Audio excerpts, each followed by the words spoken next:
It's Billy. Right now.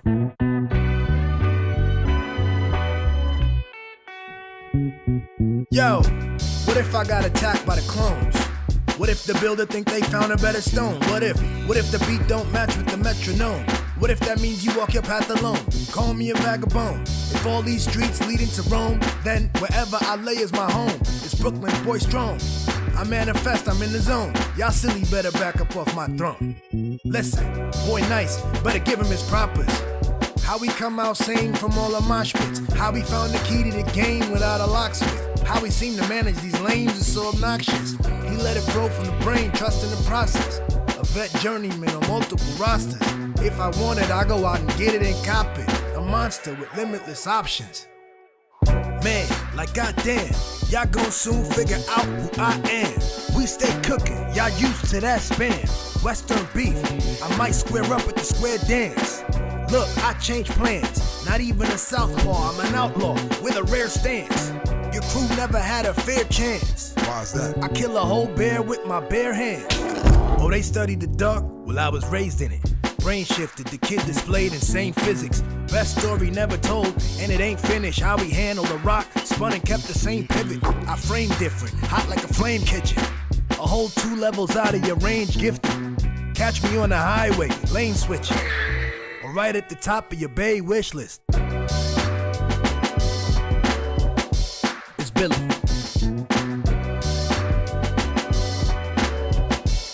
Right now. It's Billy. What's going on, y'all? It's the show. It's how Billy sees it. Today is May 22nd, 2023. And it's a good day. It's a Monday. We are here. I'm excited. I got a great guest. We're going to have a great conversation. Looking forward to it. I got a new system. I got a new computer. Last week, my computer just conked out, yo. Couldn't turn it on. It would turn on and then immediately turn off. I tried to do some troubleshooting. Blah, blah, blah, blah, blah. My brother came through and helped out. And then we decided it was best to get a new PC. And so everything had to kind of reorganize some stuff and kind of update some things. And I'm feeling good about it. And this is the first episode on the new system. And the person that I have today is a great guy. He's a high school friend of mine. And also a very smart person and a person who feels and intelligently articulates his ideas on Facebook. And I love this, like his posts and his ideas. So I'm going to get to him right now. It is Mark Phillips. What up? What's up, man? How you doing, man? Thanks for being here. Sure. Appreciate it, man. Yeah. There might be a little delay, so I might just pause a little bit before I respond. But yo, thanks for coming on. One of the reasons I wanted to bring you on is because your faith in particular. So I like to dive right into stuff and then let stuff kind of flow from there. So really, man, you posted even as recent as today, you posted something and I saw it. I said, this is great. This tells me like this is a great place to jump in at. So I just want to read it right off your page, man. It said, it was a post. This is not, and sometimes you post things that aren't exactly yours, but you said, I didn't leave the faith. I left a branch of Christianity that puts its trust in worldly power. I left a church that left the faith. And I wondered why that resonated for you. Oh, my wife says she can't hear you. Uh-oh. You can't hear me? Yeah. Keep saying stuff. I didn't touch anything. No problem. Let's see here. How about now? Say some stuff, Mark. The meter on my side is showing up, like the mic meter. Oh, here we go. Yo, it was me, bro. I had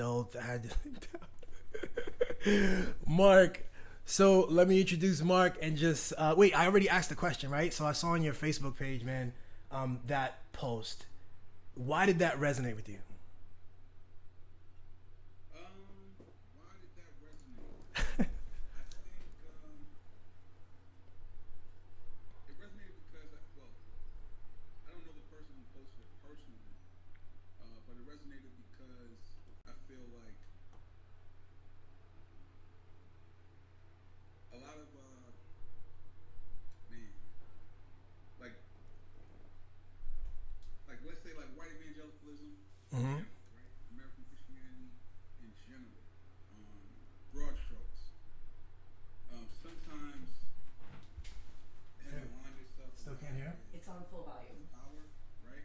Hold on.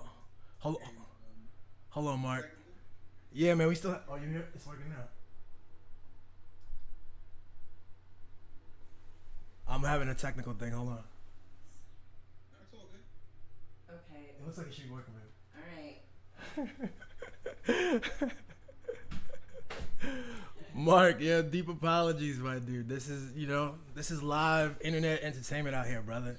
That's what it is. But on the question of, Christianity, evangelicalism. Want to get back to it? Yes, please. Sorry about that. All right. So I think, like, a few things. I think, like, American Christianity, especially, like, as a black man who grew up in white evangelicalism, without really even knowing that's what it was. You know what I mean? For me, it was just like church. It's just like not a denomination. As you get older, you become more aware of things. You hear terms, and you realize, oh, okay, that's what that is or was. And it's not only like white evangelicalism. That's why I like a broad stroke. I think like American Christianity, maybe white American Christianity specifically, has a history of aligning itself with power that's done a lot of harm to other people. And so I guess that tweet resonated for me. I don't know why they posted it. I think you look up the person and see their background, where they're from, and why they may have shared it that way. But from my perspective, sometimes people may feel like I don't know. No one's ever told me that. People may think like, oh, are you not a Christian anymore, or you don't believe in Jesus anymore, or anything like that. Right. I've never had anyone question my faith in that regard, like that specifically. But what I say is that, I am still a Christian, still believe in Christ, still believe in, the Bible, still believe in all those things. But I think the perspective that's different is that a lot of the trappings of America. Sometimes you need the benefit of time. That was kind of seemed to kind of be grafted in to Christianity. Yeah. Is I guess is what was kind of more or less left behind or leaving behind, that kind of perspective, if that makes sense. No, yeah, I think when you learn, and this is so we'll learn about how you learned Christianity, because I grew up in a church where you learn what you learn, and you believe that it is everything. And as you start to get more, right, you get more into it, you develop all these other understandings. You understanding that like it was part of a broader set of ideas. You know what I mean? Like it wasn't all of it. So like what was church for you growing up? What would you describe church like? And where? Oh man, where did you grow up? I know you grew up in Brooklyn, actually. Grew up in Brooklyn. Yeah. Moved from Trinidad and Tobago. Came here when I was 7. So basically, all my formative years and all that is America, basically. So, grew up in. I'm sorry. Say it again. I said Trini. Trinity, yeah, man. Mm-hmm. So church was basically I grew up in an exclusively non-denominational church. So even for me, that was just like normal, you know what I mean, for me. So I didn't have like a quote unquote like black church experience, like Black American church experience. Yeah. So and even as someone from, it wasn't. Was there like Holy Ghost stuff happening, or was it more Catholic and more? Yeah. I mean, we still believe that was going on and things happening. Yeah, but it wasn't like I don't want to, and I guess that's part of the thing we're talking about leaving faith behind. Like sometimes it's not like the caricatures of the black church, right?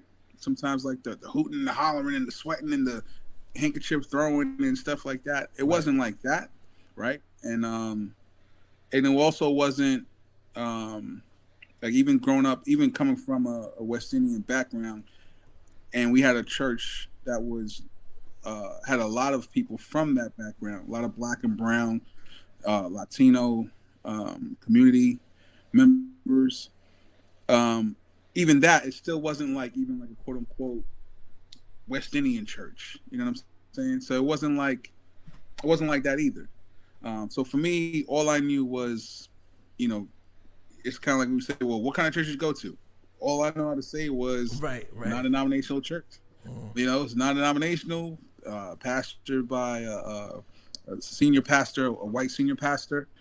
We had the other black associate pastors and other Latino associate pastors, you know, in leadership as well. So, you know, predominantly black and brown. Yeah.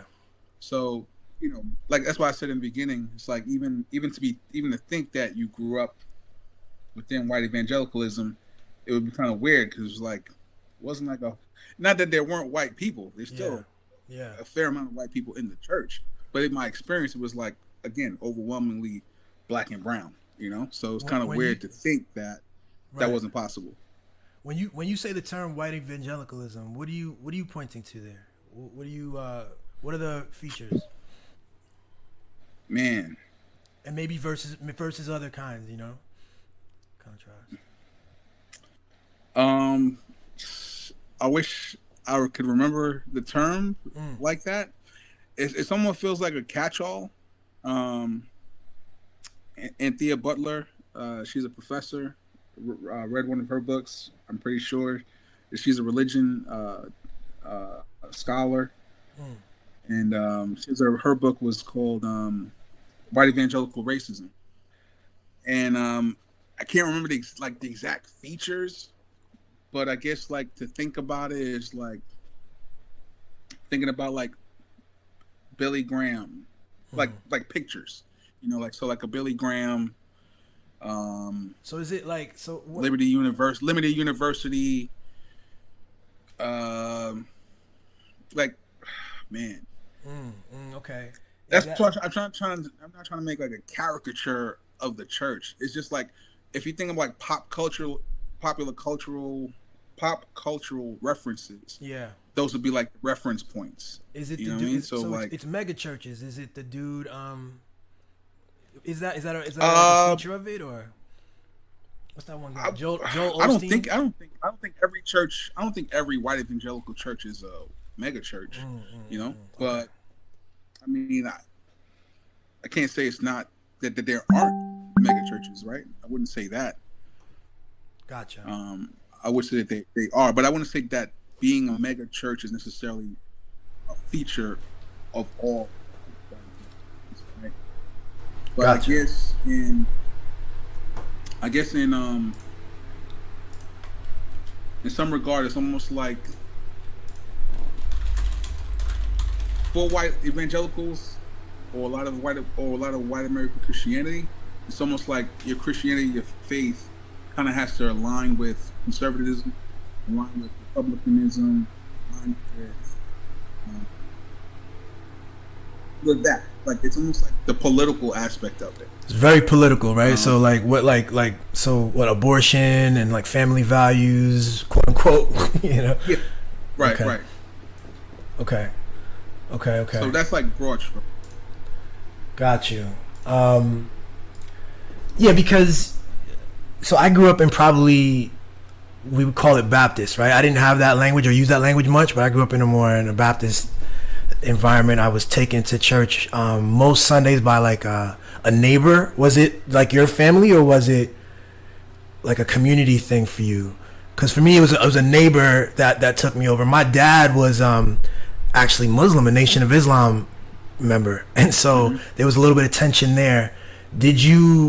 When did you first get introduced to like other faiths and stuff? Because you obviously have an interpretation of Christianity that's very that I find interesting. I just want to kind of get more to like how that arrived. Well, I always grew up in church, man. I mean, since the womb. You know what I'm saying? Yeah. So I don't know, like my church experience from from a kid, from church experience, from growing up here. Went relatively faithfully, like every Sunday, part of children's church, part of youth ministry, doing like being part of like leadership and the youth, things like that. So I've always been. Hey, Mark, sorry, the sound is going in and out. Sometimes it sounds perfect, and then sometimes it sounds really muffled. So I don't know what it is, but okay, just wanted you to go back to that, because we couldn't hear you. So I'm saying, can you hear me now better? Yeah, I think maybe if you're lower, it sounds better. When you get high, it gets muffled. Okay. Cool. So I think I've always wanted church. Yeah. Grew up going to church. Grew up in church. Children's ministry, youth ministry, involved in all different activities, young adults ministry, all that stuff. So it's always been there. Did you ever struggle with it? Like I went through a pretty serious phase of, I call myself an atheist. So I mean, I don't think I've ever really struggled with my faith, meaning like I didn't believe in Christ, or believing in God or anything like that. The only struggles that ever would be more about like being a good Christian, what it means to be that, being faithful, following the rules, that type of stuff, Yeah. The first, like I remember in middle school, the first time I met a kid, he was this really tall white kid who called himself an atheist, and I was super scared of this dude, and I just thought that he was like, if I spent too much time around him, like I would go to hell. And so hellfire was a big part of my sensibility as a kid. Did you have a similar experience, like fear? Man, to think about it, I don't recall really being so afraid of hell. I mean, at least right now. But right now, it's not something that was like top of mind. It's more like, I think more fear about anything was like disappointing God. It will be more about, not necessarily, especially as somebody who is a believer, who's following Jesus, following Christ, following tenets of the faith and all of that. I think a lot more of the fear was more, man, am I messing up? Is God upset? Is God angry? Is he disappointed? That kind of thing. And so I think that was more about my fears than anything else I would say. Yeah, but how? So isn't that a key question for you? So like sometimes when you look at, I know that you have issues with the conservative right or the religious Christian right. How do you believe that they're asking the same question? You know what I mean? And arriving at a different place, or are they completely like what? How do these diverging? How do you claim to be? I'll let you. I think you get where I'm going with the question, right? Even if I'm not phrasing it. Are they asking? You're saying, are they asking? Are they disappointing God? Are they asking that question? Yes. I really can't. I can't speak for. I won't speak. I can't speak for everybody. Won't speak for everybody. But I think in that regard, for some people, I think they do ask if they're. I do think that they would be concerned with whether they're disappointing God, which is in relation, which is exhibited in the things that they do. Sometimes, like all the some of the political striving is about, we need to please God, right? This is a Christian nation, right? This is how America should be. It's founded on quote unquote Judeo-Christian values. This is how it is, and we got to please God. We got to take America back for God, because God's not happy with what's been going on for however long they want to put the timetable on. So I would say for them, they may be asking the same questions. They just may be arriving at different conclusions. in how to go about that. I think that's well put. Yeah. Which kind of goes back to that tweet that I shared, not mine, the one that you read earlier about leaving the faith, because what did it say? It says something about I left faith with like worldly power or something. So it's like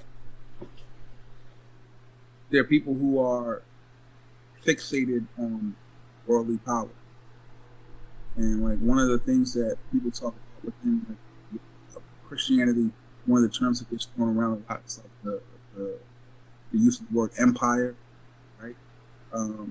Meaning like you're aligning yourself with the empire, and Christianity is really like from the beginning is like an anti-imperial movement, right?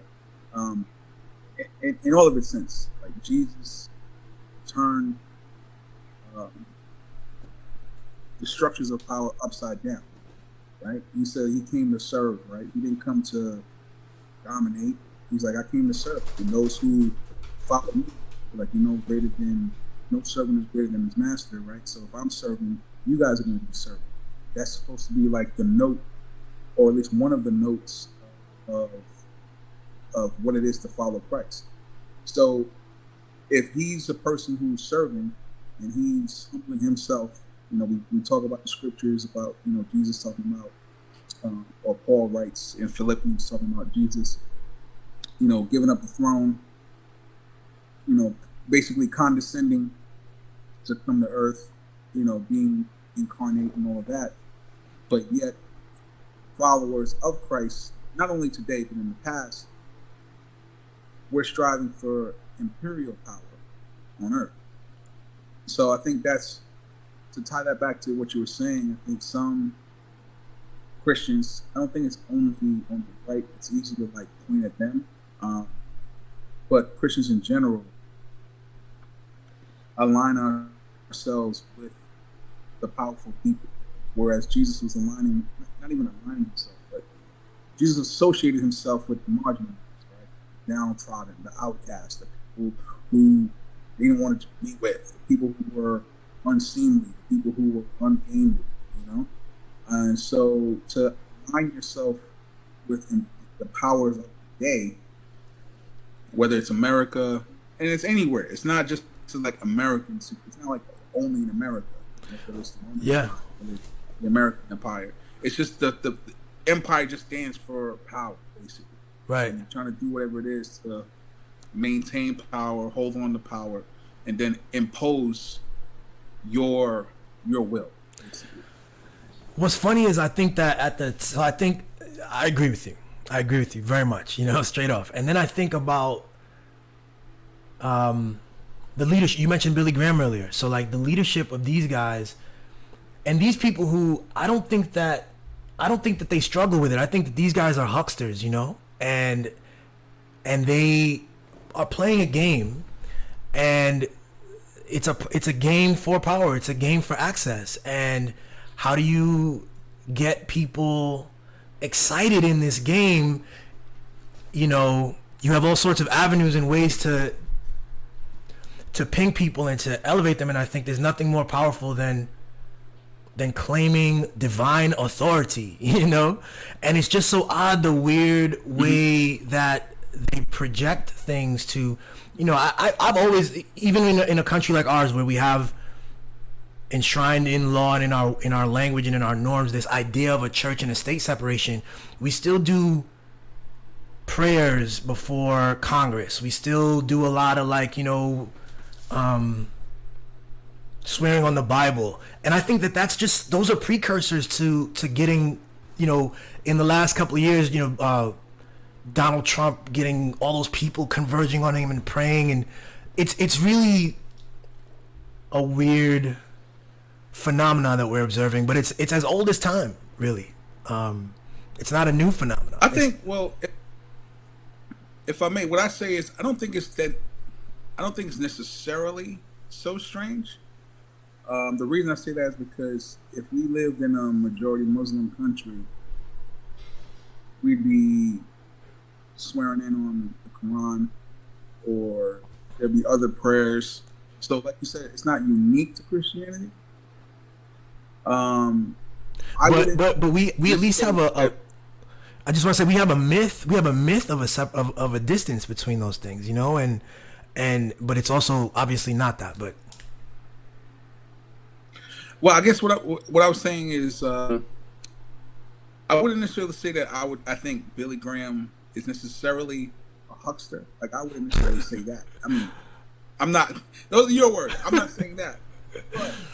But it's funny because even recently I was reminded, you know, Facebook does those reminders of stuff that you posted like every year on that day or whatever. Like, you posted this 2 years ago, you posted this 3 years ago, and I was reminded like a couple of days ago, the Billy Graham documentary on PBS was out, and it's a great documentary, by the way. And the part that I had shared when it came out, there was a clip with historian, I believe it was Kevin Cruz. And he was talking about how it was like the 1950s, the late 1950s, like 1956, 1957, when Billy Graham, reached out to Eisenhower to get "In God We Trust." Pledge of Allegiance, like "Under God," was added to the Pledge of Allegiance. "In God We Trust" became the motto for the United States, and then "In God We Trust" was added to money, paper money, right? All these things weren't there before that. That's a recent thing, relative. Mm-hmm. So I hear what you're saying as far as like, swearing in the Bible and those things, and that's that's people's faith, right? If that's their faith and they're Christians, then and they want to swear on the Bible, so be it. We have Muslim members in Congress or leadership. There's mayors, governors. I don't know if we have any governors yet officially, but people who've been sworn in, they choose to get sworn in on the Quran if they want to. And I would assume if there's an atheist who gets voted into an office, I would assume they have the choice to say, I actually don't really want to get sworn in on anything. I'm just going to say I'm going to do the best, whatever they want to swear on. Right. I think that's a personal, like, they have freedom of religion to express themselves in what they get sworn in on. I don't think it's no one mandates like you got to get sworn in on the Bible. You're right. I think the aspect of like Graham talking about trying to push for "In God We Trust" in our money and "Under God" added to the Pledge of Allegiance, that kind of stuff. That's what I'm saying. All the things I was saying before about like leaving the faith, like why that thing resonated. I remember I shared a post of the day, and it was like at that very same time you have black people being lynched, living in Jim Crow, racial apartheid in the South, and not even only in the South, in America, right? It's everywhere. Facing racial terror, domestic terrorism, violence. Yes. And then at that moment in time, your focus is on, we got to get under God, put in the Pledge of Allegiance. You know what I'm saying? Oh, we got to put "In God We Trust" on the money.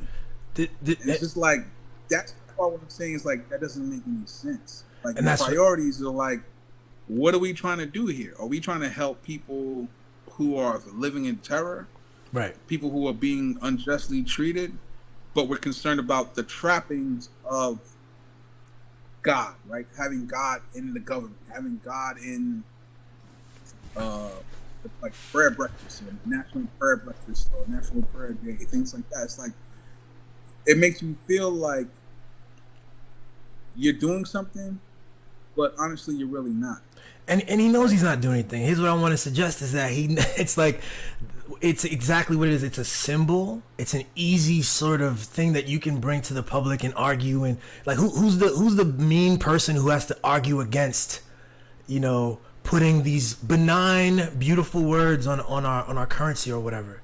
And I think it's the same with the Bible, frankly, and the swearing in, because I believe, am I right, Keith Ellison, the Muslim congressman from Minnesota swore on a Quran and caused like people started to throw that in his face as though that was an insult or something. So these norms, these symbols turn into norms, And it only takes a generation before you start to lose. There's a reason the separation was there, right? It was like a real political awareness and a struggle. You say you have to separate this powerful faith entity from the means of operating and creating our political spaces.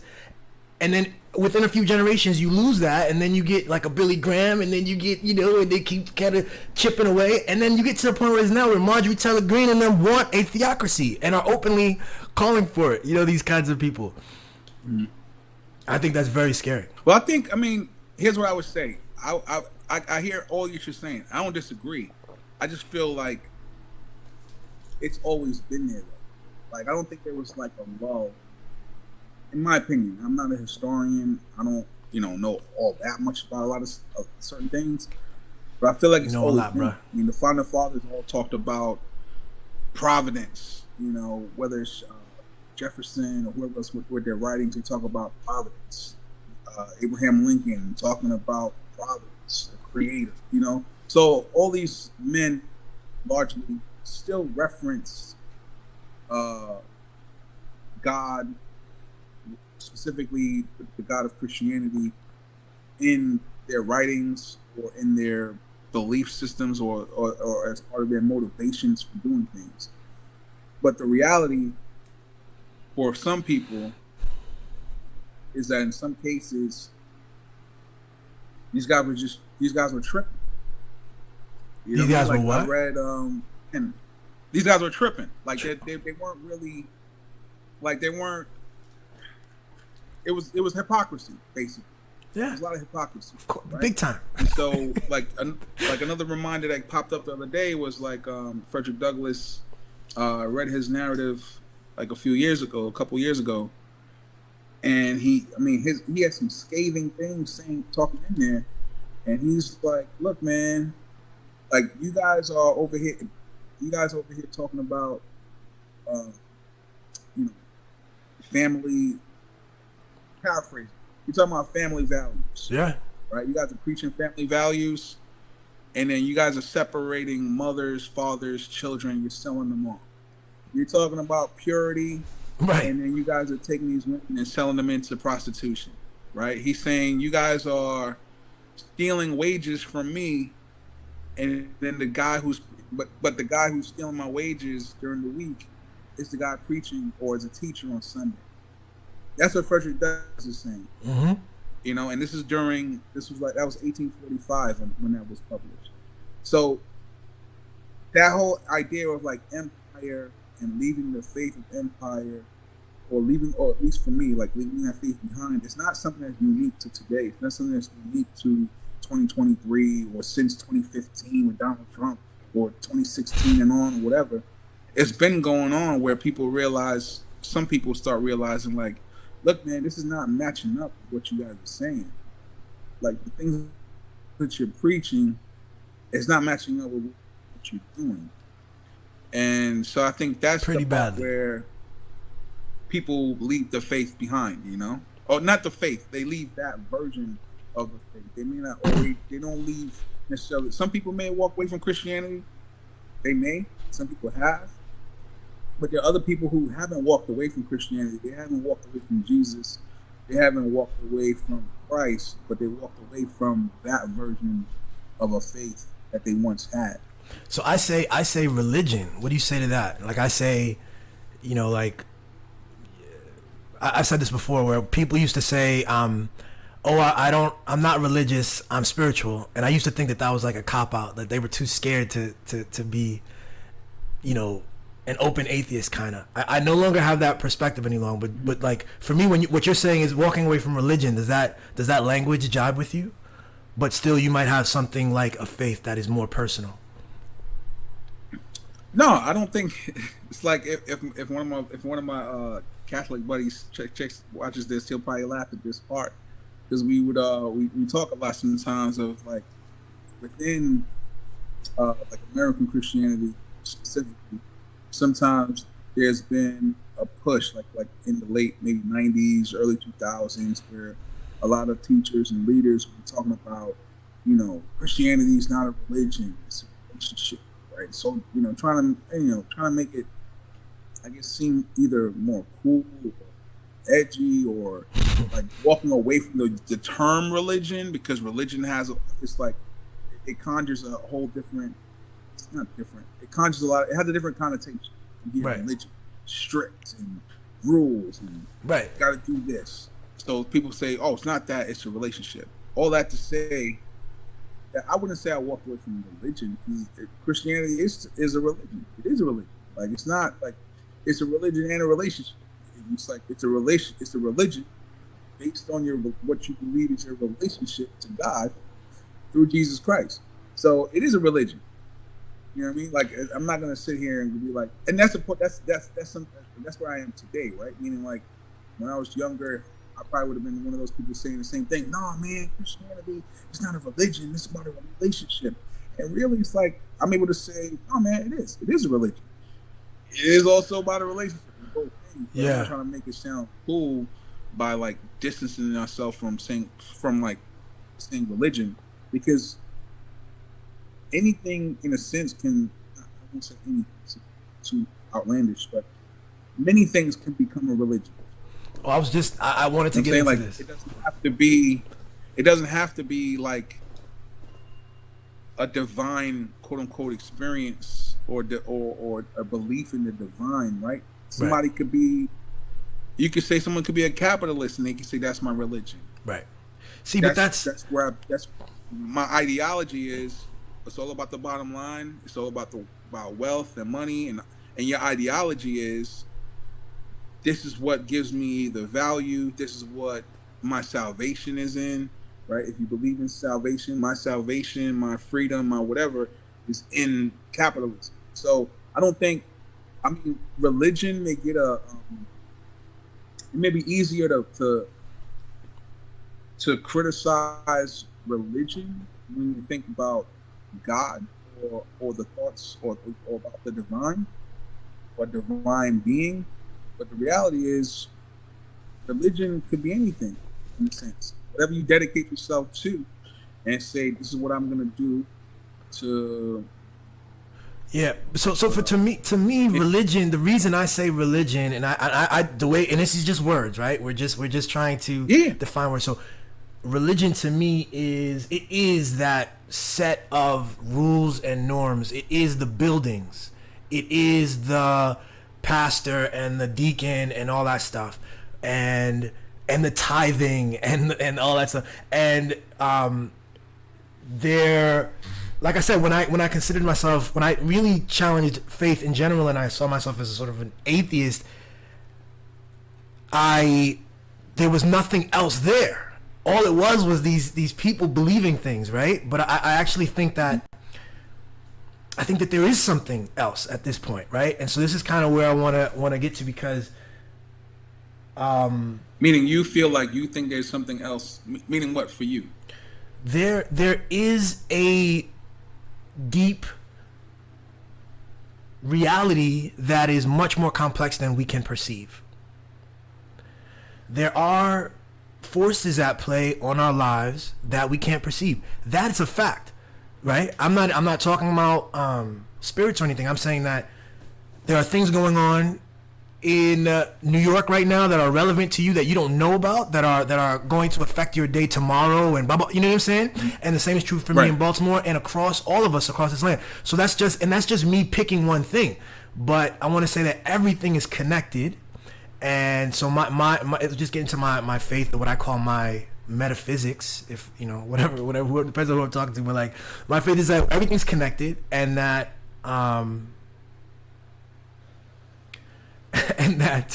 and that I exist and you exist, and we're all here in this thing, and that there are things that we can't perceive, but they're relevant on us. And as we all try to grapple with that, we all come to different conclusions. So I think that all of these faiths are interesting. Some of them are valuable. They certainly were valuable at different points in time in history, different plots of land. You could see the faiths develop. Like if you're a civilization on water, there's more water. Your gods are going to be related to water, and versus different parts. Like it all makes sense like that. And I think that but it's not something to be like. So when I was in my more atheist phase, I thought it was something to. I was never like a mocking type of dude. I'm never the dude to be like, your faith is ridiculous. But I am the type to kind of to say there's something we can jettison, we can leave faith behind, and I don't think that that's true. I think that whenever there are things that we don't know, we're gonna try to grapple with it, and we're gonna try to square the circle, and we're gonna come up with a thing to explain it, and that range. So the the Judaic faiths have the ancient faiths have their thing. There's all these what you were saying now, right? Which is brilliant because people, as they grapple with the world, you might gravitate towards capitalism. You might gravitate towards the horoscopes and shit. You know what I mean? Right. Now, when I say that, does that offend your ears a bit? That like putting some of these things on the same par with your faith? Do you believe that there's something unique about Christianity? No. One, I'm not offended. Okay. I'm not, man. Not at all. And the second part you said was, do I think? I guess because I'm saying that all these things are like people grappling with the unknown, and yet there are some people who say, no, my faith is an accurate map of what is, and is that your interpretation? Yeah. I mean, I would say that. I mean, I'm not gonna and that's respectfully. I think I can't say every, right? Some people believe different things. But as a Christian, as a person who was a follower of Christ, Christ himself, he said, I'm the way, the truth, and the life. No one comes to the Father except through me. I believe Jesus, right? I believe what he said. I believe what he said about himself. I believe what he says about the past, what he says about the future, and all the implications that it has for the present. I'm not offended if somebody else is like, I don't believe that. It's like, Yeah. I mean, that's all right. You know what I mean? Like, that's what it is. Like, you don't believe that. It is. Like, can I jump to one of my issues then with Christianity? One of my big issues, that I, persists as makes me confident or happy to not kind of claim it. And I know it's central to like, okay, my question is, one of the things I think Christianity does to us as a way of thinking is it teaches us that we're separate from the divine. That because of the Apple situation, we're separate from the divine. And then there's a guy named Jesus, but we're also separate from him. He's a special guy. He's not you, And I think that right. is problematic. And I think that there is a way to arrive at the divine. I believe that everything is one thing. Everything, including everything. And I think that is what God is. And that's why I'm like weary about language sometimes on words. And I think that Jesus was a human, a very interesting human, a very influential human who was pointing us to the truth about who we are and about our ability and our potential. And I think sometimes, so to me, that's a big reason. So I'm like, that's a big linchpin that says that. I think it keeps us from actually accessing something by teaching this like underlying belief. Well, I think what would I say to that? I don't think Christianity teaches that we're separate from the divine. I think maybe some people we're not sinful. We're not sinful monsters, bro. I mean, and those are things I think that I've learned, right? Where I think that it's not like that. When I say that, meaning like, do I believe in sin? Absolutely, right? I believe in sin. I believe in, I believe in that. And I believe that Jesus, the crucifixion, death, and resurrection, I believe that it's like, that's a consequence. Like Jesus dying, sacrificing himself on behalf of people, right? Sinners, right? I still believe that. The thing is, though, I don't think Christianity teaches necessarily that we're separate from the divine, meaning that every human being, specifically one, every human being is made in the image of God, right? You go back to Genesis, and scriptures say that God said, "Let us make man in our image." So, if you believe in that, as a Christian, you believe that every human being is made in the image of God. So, one, you're participating in the divine in the sense that you're made in the image of God, right? That's one. Then, like in the New Testament, I think Paul says something like, paraphrasing, right? So, I'm not. You can Google it, look it up, whatever. So I'm not usually the best chapter and verse person. Like me neither, bro. 5 verse 3. But anyway, paraphrasing, he says that everything that was made basically was made through Jesus, right? Anything that was made, that has been made, or was made through Christ. So in a sense, what you're saying is true too within Christianity. That everything that is made, that could be made, that was made, or will be made, somehow finds its way through Christ, like being the source of those things being made.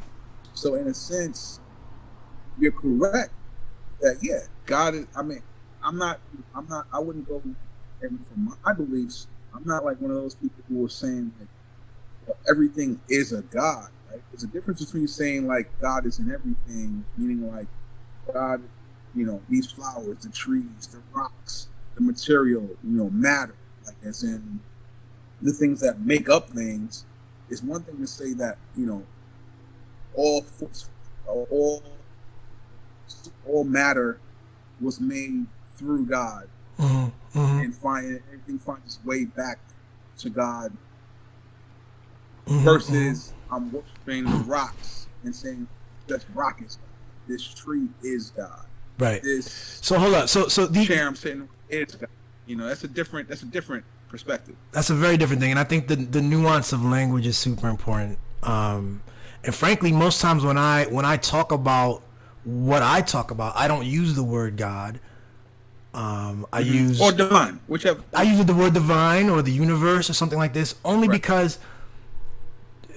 Do you agree with me that there's a language thing here, and that language inherently cheapens what we're talking about in a way? Does language cheapen?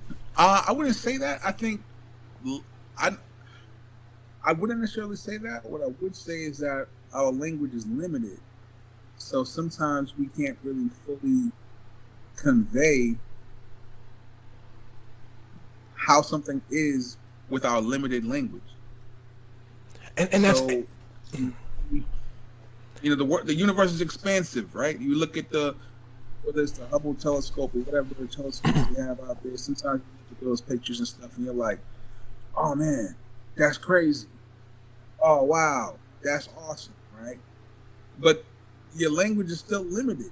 Exactly. So you can only say awesome so many times. Exactly. You can only say, oh, that's really far away. You can only say that so many times. It's easy for us to say, oh, that's 3 light years away. Okay, but that's like, do the math, that's a long ways off. Yes. You know what I mean? So not our only language is still limited. Our language is limited, and our language, they're tools that we came up with in order to describe something that has no words. These are like, we create words all the time. So what you said is perfect about trying to look at light years away or whatever, like, and even in that thing, let's say you look up in the sky and you look at a constellation and we say, oh, that's the Little Dipper, right? That's us adding a label to something that exists separately. In fact, those stars don't think of themselves as in that order that look like a Little Dipper. They operate, they're there. You know what I'm saying? And so, right. But it is us who then, in an effort to understand, we do this. And so, and in an effort to label it and take a cool picture and tell a story. And so that to me is why I think that's a powerful and crazy thing to arrive at, is to realize that our language sort of functions like that. And so, I avoid the word God because to me, God conjures up a man in a cloud or something like that. And I think it conjured that up for me as a child a lot.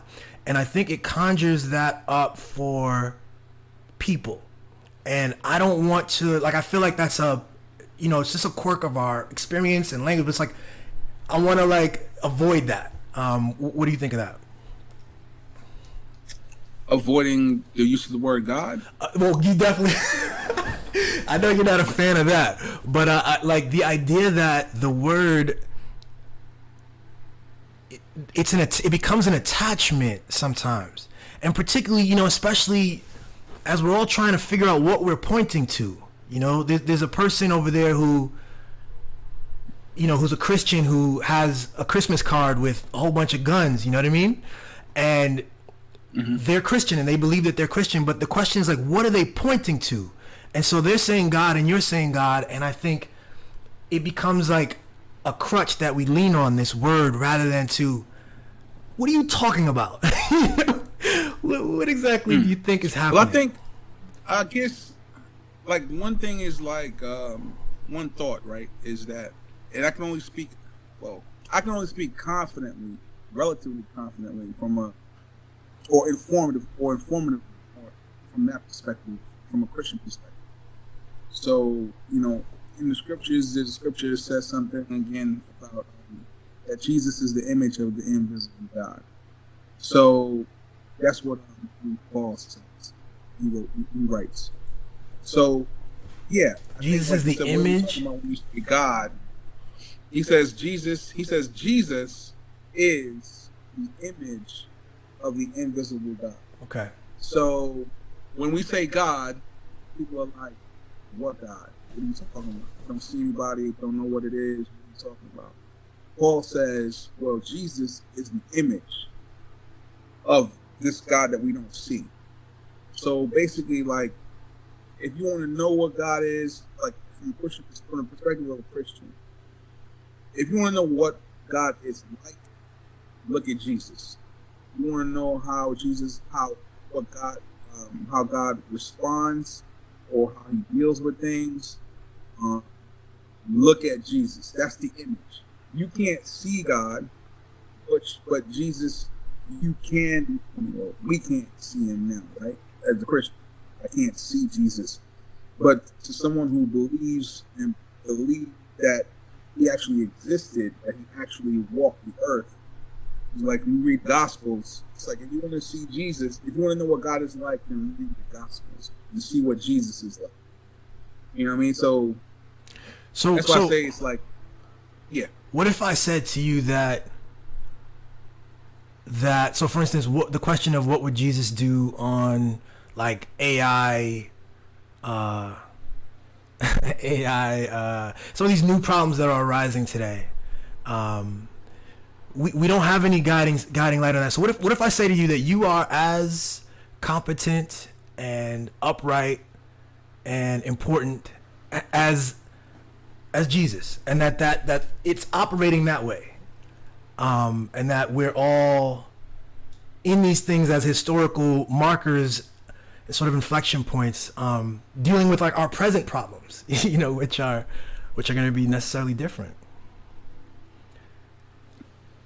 What would I say to that? Yeah, because I know some Christians who get awkward by that immediately, and I feel like that. So I wonder if you do get awkward, and find it to be a problematic statement.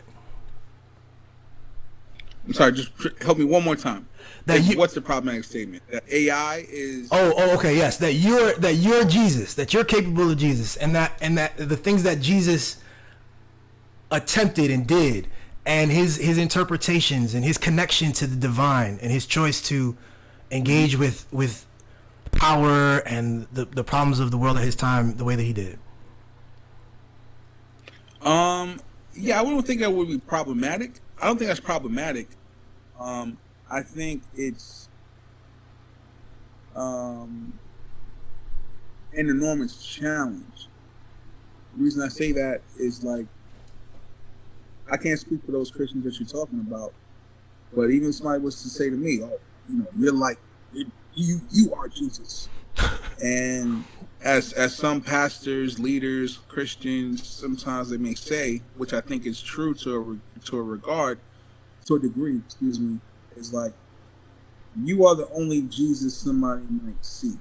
Meaning, like, I'm a Christian, right? That's my faith, my religion, my belief system, value system, whatever. Yeah. Fill in the blanks.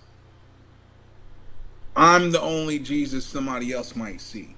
They may never read the Bible in their lives. I love that. that. Never go to set foot in their lives, right? But me, on a day-to-day basis, how I live my life, how I navigate the world, how I speak to people, how I talk to people, how I interact with people, how I live is maybe the only Jesus that people see. Love that that. Doesn't mean that I'm a perfect person, yeah, not at all. And I think that's the part where a Christian may be like, oh, hold up now, don't call me Jesus, because I know myself. You know what I'm saying? I know how far I fall short. I know my shortcomings. I know. We don't know what Jesus was up to. We don't know the full story. Hey man, He's know what the scriptures say. You know what I'm saying? That's what's up. And it's like that's enough. You know, like even the scriptures talk about like if everything that I forgot what part of the gospel, somebody says something like, you know, if everything he ever did was written down, there wouldn't be enough pages, there wouldn't be enough books to contain everything. You know what I'm saying? Like you know, the elder Christians would say, you know, it's like God may not tell you everything that you want to know, but He'll tell you everything that you need to know. You know what I mean, it's kind of like how the scriptures are. It's like there's a lot of stuff that we don't know. There's a lot of stuff we may want to know. But it's like, but you won't know that. But Yeah. You have more than enough to live your life. Exactly. I agree, man. To me, I want to say one more thing on this. Let me just. My wife says Jesus sounds like an anarchist. She says Jesus would be super mad at all the money being exchanged in the churches and all the wealthy preachers and politicians. I know Mark rails on this, so Mark agrees with you, baby, and I do too. I wouldn't say he's an anarchist, though. Oh, the preachers and politicians part. I wouldn't say he's an anarchist. I mean, that's like no government, you know what I'm saying? But I wouldn't say that. I mean, Jesus was talking about the kingdom. He talks about the kingdom all the time. He talks about the kingdom of heaven, and you know, all throughout the Gospels, he's like, the kingdom of heaven is at hand. You know, the kingdom of heaven is here. You know, so he certainly believes in. He certainly preached a kingdom, which is not anarchy. That is government. That is structure. You know, so anarchy is no government. At least to my understanding of anarchy, it's like there's no government, there's no rules, there's no order. It's like do what you want to do. And Jesus is not saying that. Jesus is saying the way these kingdoms on earth are structured, the way these empires are structured and governed, and the priorities that these governments have and these kingdoms have, those are my priorities. And so I've come to show you what the priorities ought to be, and hopefully help you to figure out how to put that into practice. I love that. This speaks to, again, I think I hear what you're saying. I think it speaks to the language thing again, because I know, you know, in a deeper look of what my wife means in terms of anarchist, you know, there's cooperation, there's government, there's governance of a kind, but it's like, but you know, I actually want to get onto this next thing, and I know I only have you for probably a couple more minutes. So, what do you like? For me, I'm interested in man. There's so many things. We need to get into masculinity real quick. So, in order to do that, though, I want to play this video, and you might not be able to see it, bro, but you're gonna hear it. And I posted this on Instagram. All right, so here we go, and let's see. Check out this video. What does beautiful mean to you? Mommy. Oh, really? Yes. Who else is beautiful? Grandma. Oh, really? Yes. Are you beautiful? No, I'm a boy. Boys can be beautiful. Okay. Then are you beautiful? Yes. I just loved how simple it was for him to change his mind. Someone told this black boy he couldn't be beautiful because he was a boy. You could even see in his reaction to being called beautiful that he carried the body language of the person who told him that. Are you beautiful? No, I'm a boy. But once he was informed that he could be beautiful too, there was no resistance. It made sense to him that he could be beautiful just like mommy and grandma. And in this shift, he feels more connected to the most beautiful people in his world. He's better able to understand that he's a reflection of them as well. And now he has the freedom to call anyone in his life beautiful if they meet the criteria. Just like that, he was able to lay down the homophobic and sexist notion that men can't be beautiful. We could all stand to learn from the wonder and wisdom of children. Like and follow for more content. Yeah. There we go. All right. So I found that beautiful, man. I found that really touching, and I wanted to talk about that because this is such an interesting thing, how words play out. And when you're a child and a boy, you learn all these lessons about how to be, and that they become a weight. They can become, there's something to strive for instead of just being. And if I could just say that and kind of lead you with that, what do you think about that? Well, from what I heard in the video, firstly, I'd say that's a great video. I think that even like an example, like with my own son, my son is 5 in June. I talked about it with my wife, probably my wife, but I'm sure other people as well. But it's like my son has a habit of, like, if I drop him off at school or before bedtime, sometimes he'd be like, Dad, Daddy, Dad, can I have a hug and kiss? And I'll, of course, I give him a hug and a kiss, right? And it's just the idea of, I don't want him to lose that. Basically, right? Like hugging your son, men hugging each other, a father kissing his son. I mean, I don't know if you'll ever grow out of that. Maybe. I didn't experience that growing up myself, right? Right. Was your father? I hope it's not something. I hope it's not something that he grows out of.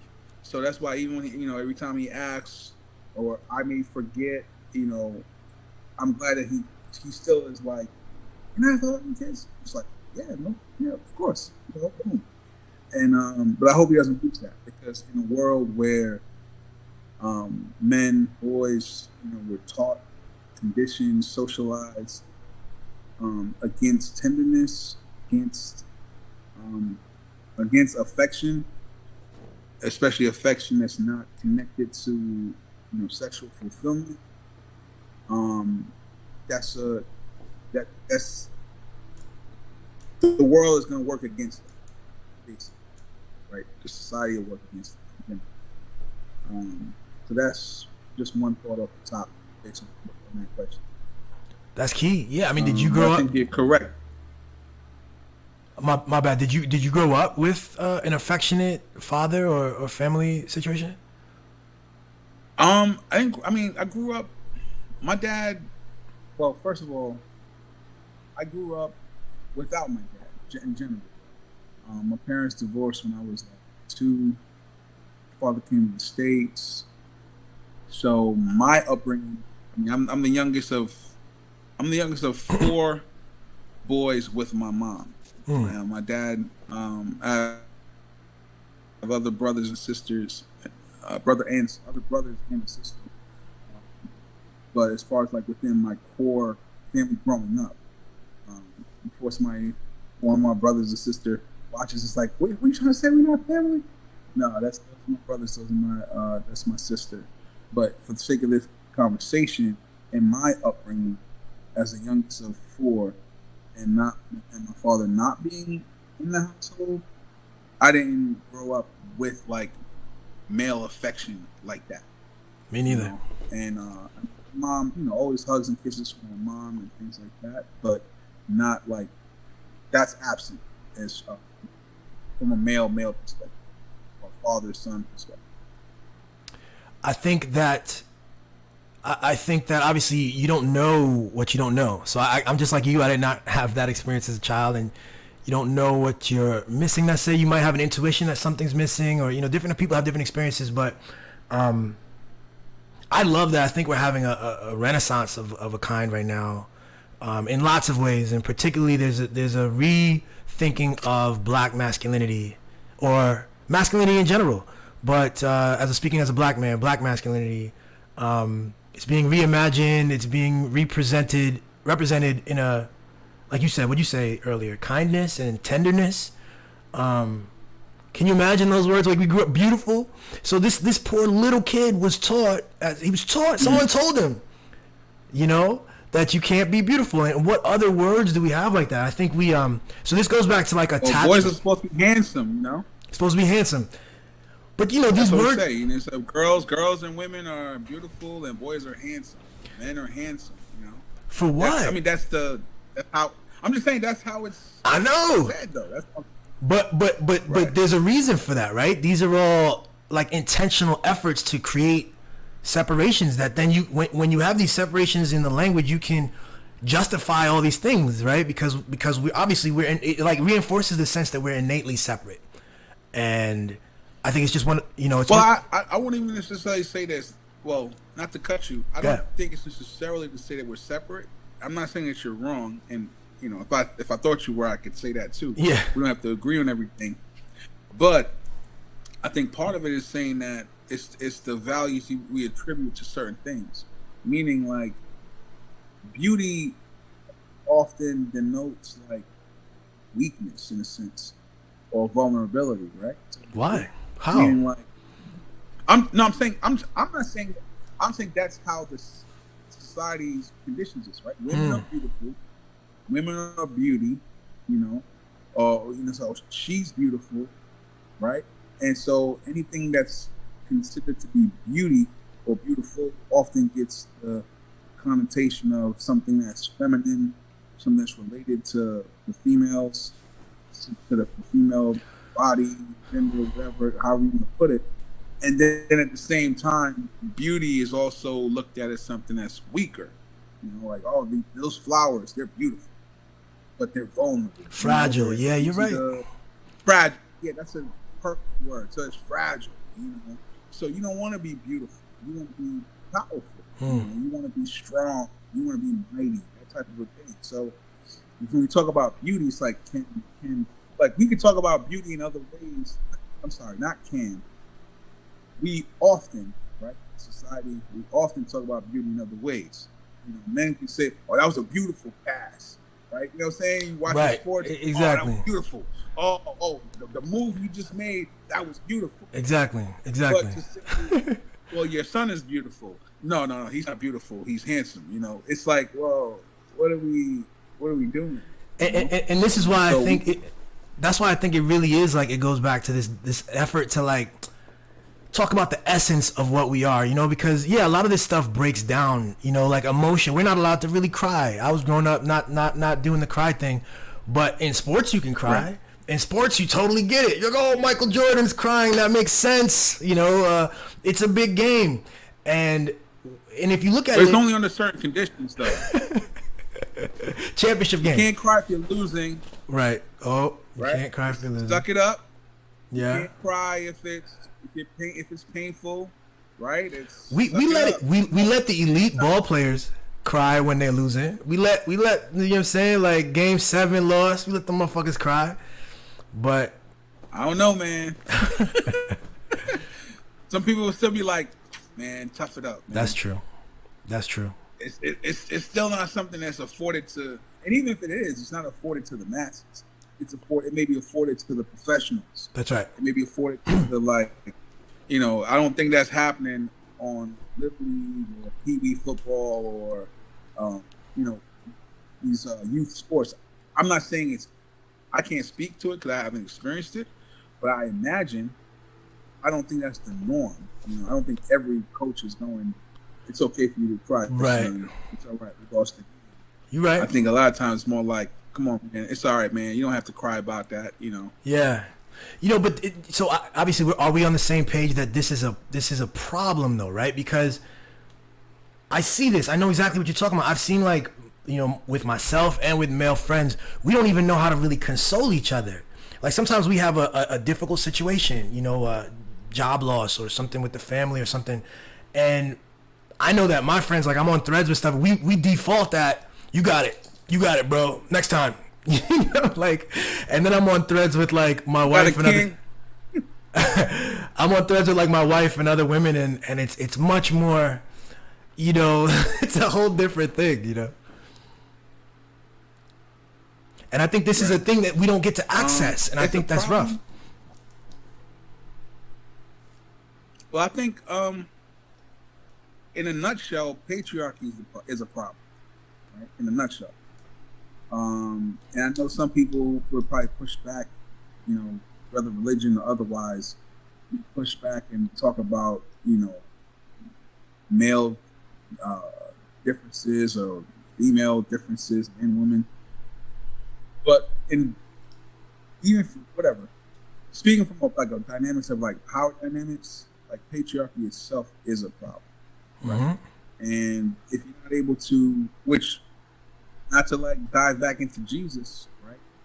But Jesus wept, right? Jesus wept openly, right? Jesus was moved with compassion. He cried, you know, he wept, he was sorrowful. Jesus talked about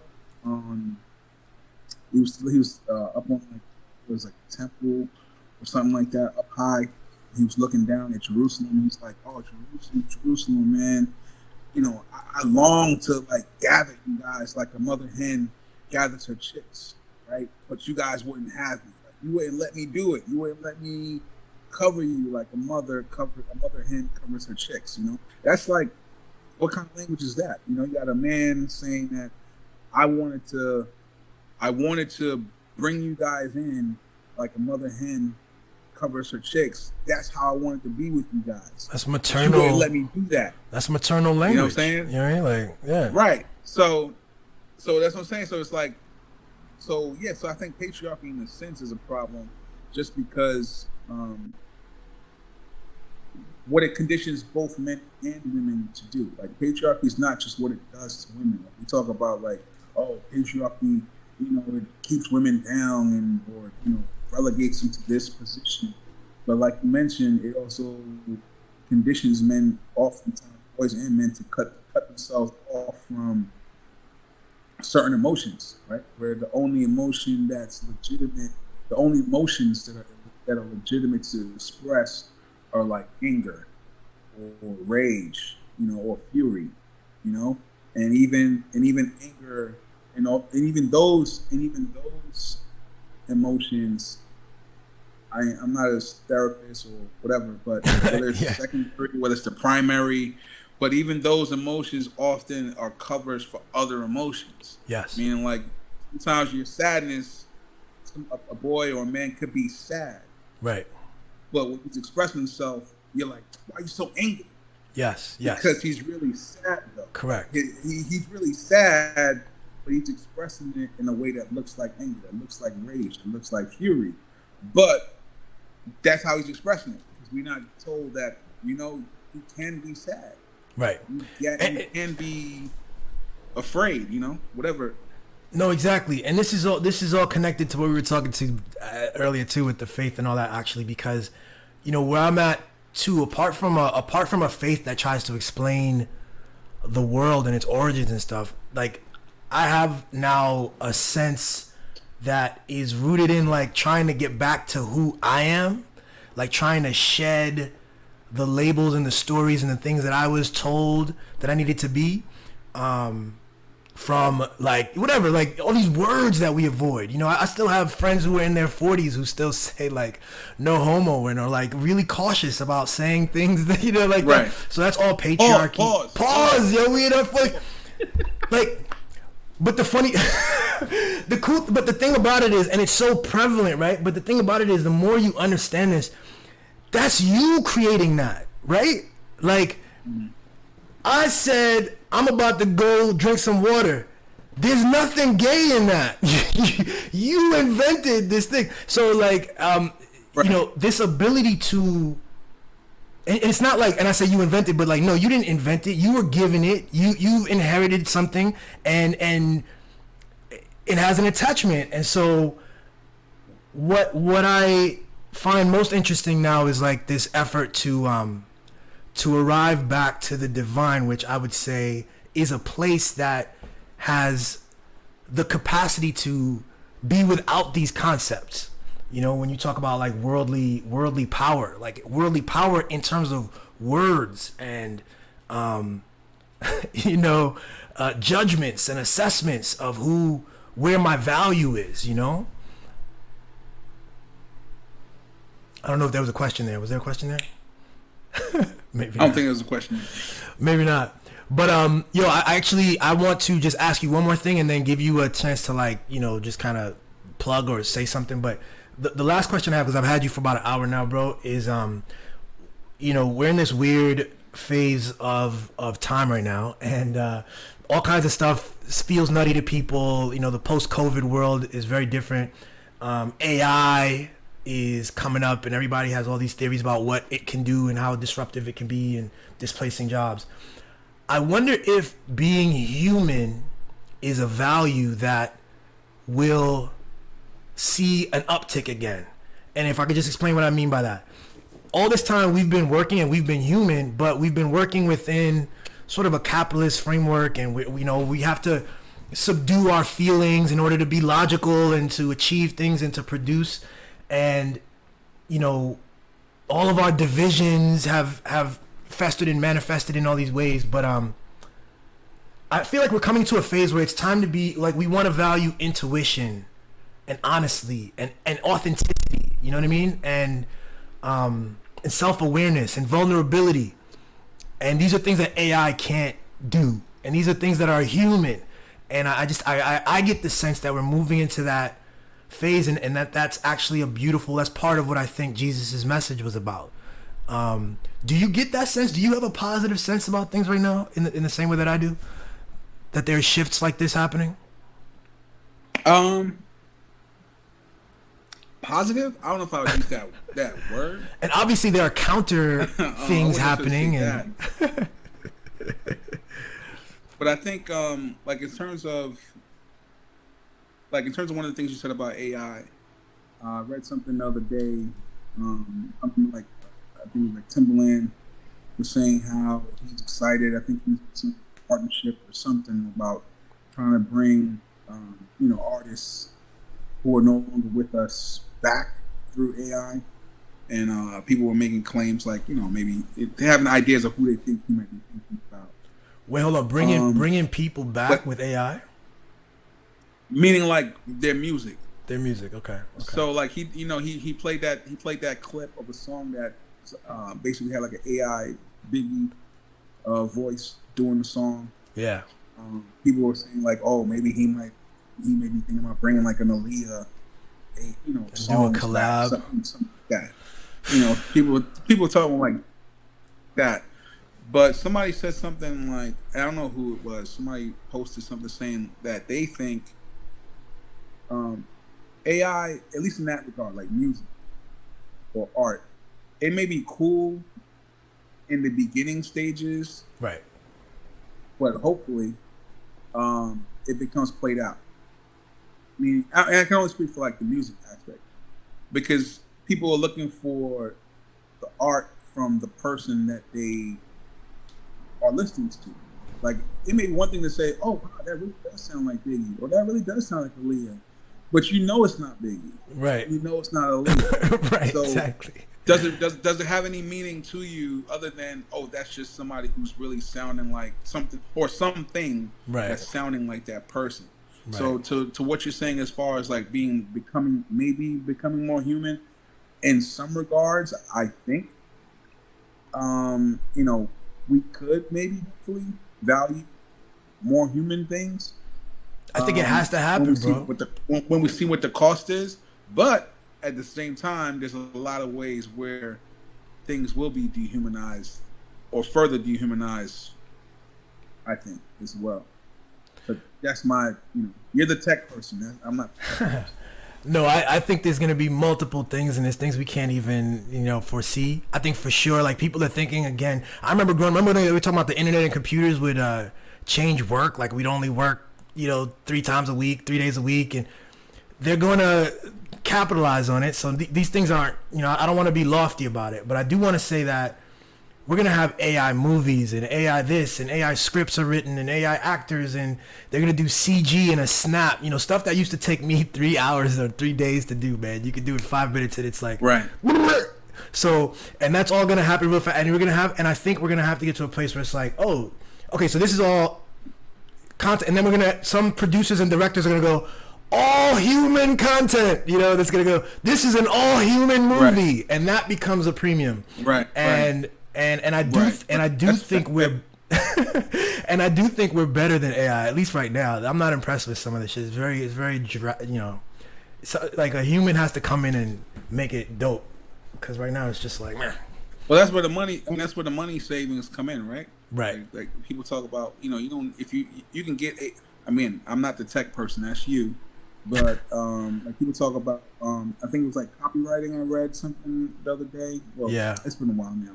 But something about how certain jobs that may be losing people, and the fact that you don't need as many copywriters if you can get AI to do the work, like the labor intensive part, and then you can hire less people to basically proofread AI. So you can get AI to do a whole bunch of this stuff. Then we don't need 300 people to do that. We just need 50 people Exactly. to proofread what AI did, give it the human touch, give it the, you know, whatever mistakes it may have made or whatever errors. We just need 50 people to do that. Yep. So, you know, I think that's a challenge. That's a challenge, You know, especially. so it can do some things more efficiently, That's right. but it may not necessarily be as, how do you put it? I won't say it's better than. I don't think that's the place to put it in. It's like AI is a tool. There's a spark of creativity that is human. That is human, bro. And AI is a compilation of things that already exist, and they reconfigure it in an interesting way and in a way that feels unique. But that's if you know. Right.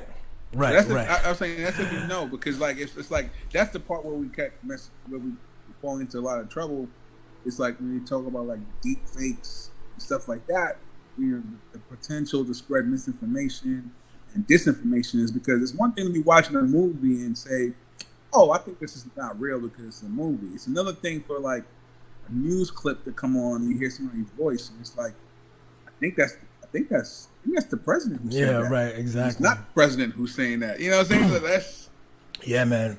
Yo, so I mean, but honestly, I think also with the whole movement of everything that we're describing, not only will like I said, there's a movie that starts to say that markets itself as all human, but I think we're all gonna value human. We're gonna go, well, shit, what is real? We're gonna have conversations about what it means to be real and what it means to be human. I think it could have this effect if we marshal it and if we're, you know, to have important conversations about how we're all one. You have this other category now. You thought it was, you know, we're gonna be able to laugh at the idiots who think it's so valuable that somebody has lighter skin or that these differences are meaningful. And we were already laughing at them, but it'll kind of push further. I foresee, at least in this question. But then in terms of how it manifests, you're 100% right, because then there's people with money and they don't care about art or the human condition or whatever. They're just trying to capitalize, and 30 writers is cheaper than 200 writers, and that's just a fact. And but that's why, you know, we gotta, you know, support all the labor stuff.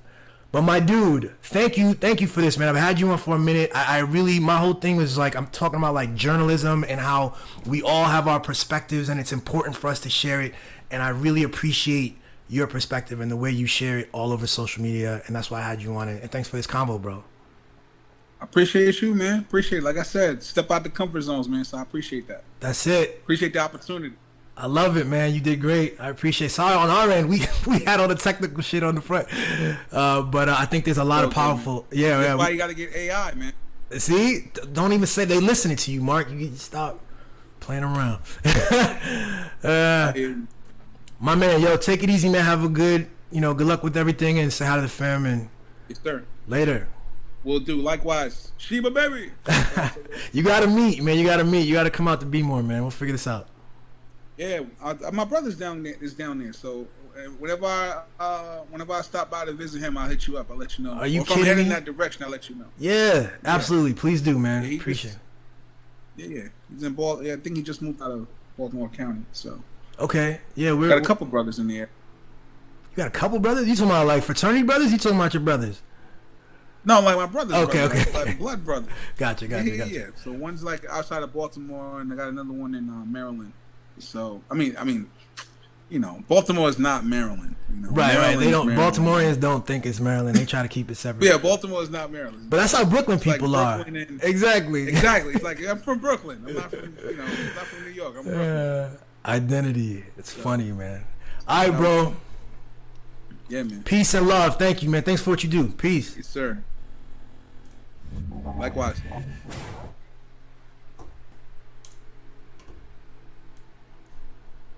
Inside of us, it's our perception, our beliefs, our language, our traumas, our prior assumptions.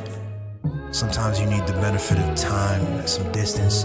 You can look back and see, you know, everything happened just as it needed to for this moment.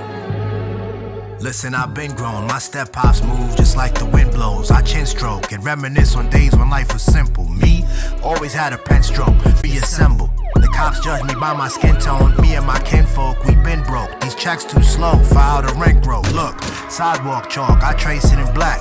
Shit strange how the brain can relapse to anger in fact. But hey, everybody chasing a stack. Sitting at the table telling fables with a plate full of scraps.